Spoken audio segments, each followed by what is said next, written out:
Bardias era o segundo filho de Ciro o Grande. Ele recebeu de seu pai o governo da vasta região da Báctria. A região da Báctria fazia parte da região persa, onde hoje integra as regiões do Afeganistão, Tajiquistão, Uzbequistão, Paquistão e parte oeste da China. Se localizava ao norte do Indus e ao sul do rio Amudarya, ou rio Oxo. A região que Bardias reinava era enorme, gigantesca, sendo muito maior que o próprio Brasil. E a melhor parte disso tudo é que Bardias não precisava pagar impostos para seu irmão Cambises.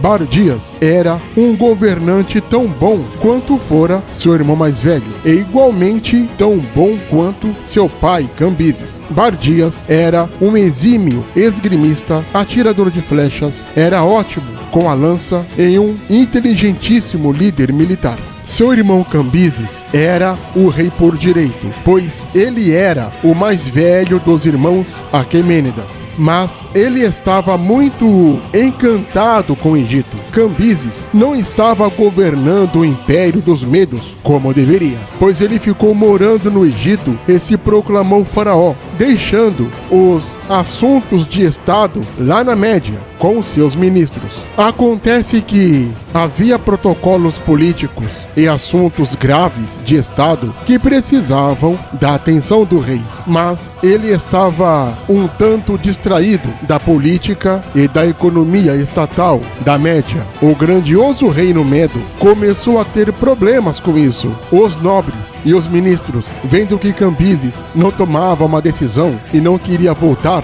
para a sede do império, começou a mandar emissários para falar com Bardias, que por ser mais novo também era tão competente quanto seu irmão mais velho. No começo, Bardias relutou. Não queria se meter com este negócio de governo imperial, pois ele estava muito bem e obrigado cuidando de suas vastas e gigantescas terras, longe das chatices políticas e econômicas imperiais, coisa que ele também achava muito chato.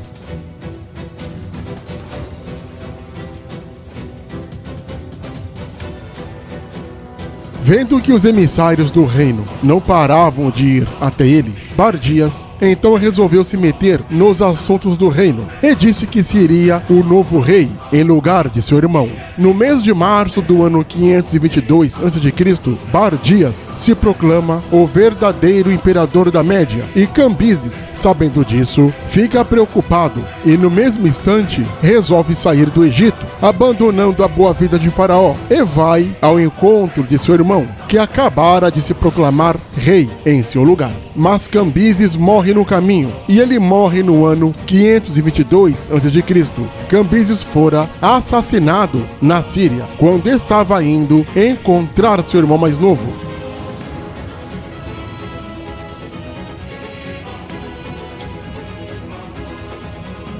A história oficial conta que, quando o rei Cambises foi descer de seu cavalo para descansar, ele, ao descer do cavalo, feriu a coxa com sua própria espada, e por conta dos ferimentos que se agravou, ele pega uma infecção e morre. Mas quem conta esta história é Dário, e o próprio estava sozinho com o rei. E é claro que esta conta não fecha. E a história fica mais interessante quando o próprio Bardias morre, pois o irmão mais novo de Cambises morre no mesmo ano e no mesmo mês que seu irmão mais velho. O príncipe Bardias morre também assassinado no ano 522 a.C. pelo usurpador e regicida Dário.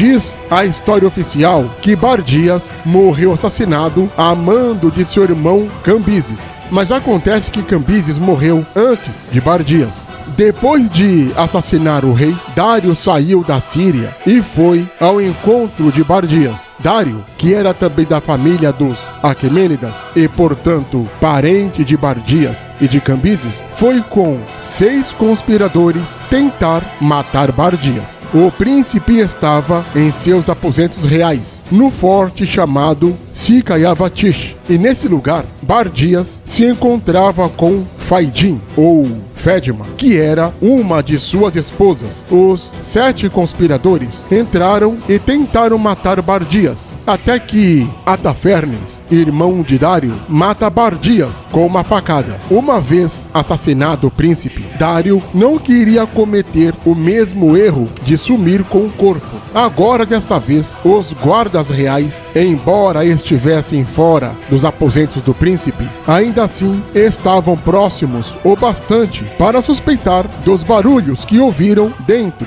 dos aposentos reais. E Dário conta para os guardas uma história muito interessante quando mostra o corpo do príncipe assassinado. Ele disse que o corpo do morto não era o corpo do verdadeiro príncipe Bardias, pois o verdadeiro Bardias fora assassinado dias antes. Dário teve a brilhante ideia de cortar a orelha do corpo do príncipe falecido para dizer que este corpo era o corpo de um impostor. Otanes, um outro parente de Bardias, era pai de Faidin, ou Fedma, que estava nos aposentos reais quando o príncipe foi assassinado. Como Faidin era uma testemunha crível, Otanes disse à sua filha confirmar a história de que o corpo em questão não era o corpo verdadeiro de Bardias, pois ela mesma notou que o corpo em questão não tinha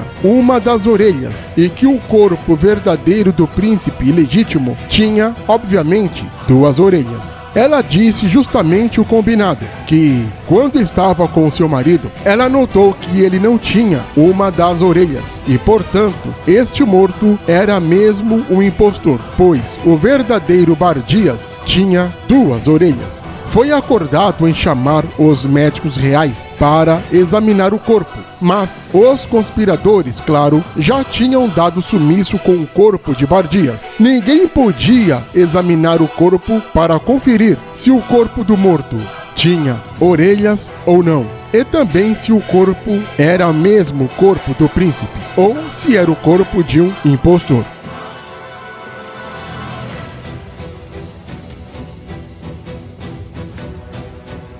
Para não ficar somente com uma versão dessa história, que não iria pegar bem, é claro, Dário tinha que inventar uma versão para colocar uma pá de cal nesta conversa. Dário disse que, além de o corpo ser de um impostor, este sujeito tinha nome, e não era qualquer pessoa, pois o impostor era nada mais nada menos do que um mago. Portanto, o corpo desse, entre aspas, falso Bardias era, na verdade, um mago que mexia com magias proibidas. Dário disse que o nome do impostor é o mago Gaumata.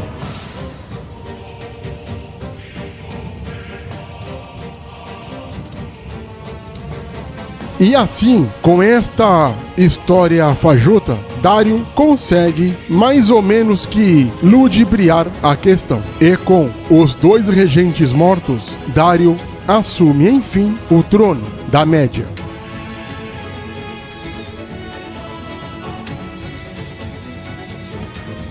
Não esqueça de se inscrever no canal. Clique no sininho para receber as notificações.